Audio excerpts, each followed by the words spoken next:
Lambi Sembidabagi Mayokta Yairipok Azad Golai Dagi Keithelmanbi Faobagi Lambi Khoisaunaraba Miyamna ngasi ayuktagi hauduna Matam Kaktana Thingjinkhre Lambi Sembidribo Phawakong Pham Handokloi haina warep lokre Hiramasiga mari lainana Top Singtha Youth Progressive Organization gi Vice President Moirangthem Samongongno Pamisingda Phongdorakibada Yairipok Azad Golai Dagi hauraga Top Singtha Pukri Achauba Lambi Ningthaunai Yambem Phauduna Keithelmanbi Faobagi kilometer kunlom sangba Lambi Sahi kya dagi phibam sokna lairak lambi amani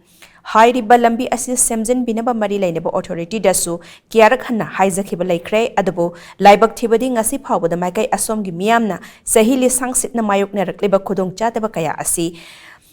ubidana laithokpa asi yaningde lambi asi khul kaya phawdok phawjin tawnaba yamna maru oiba lambi amani hawkhiba chahi ani ahum asida phibam sokpa henjilakpadagi kiarak hanna semjin binaba laingakta taksinkhre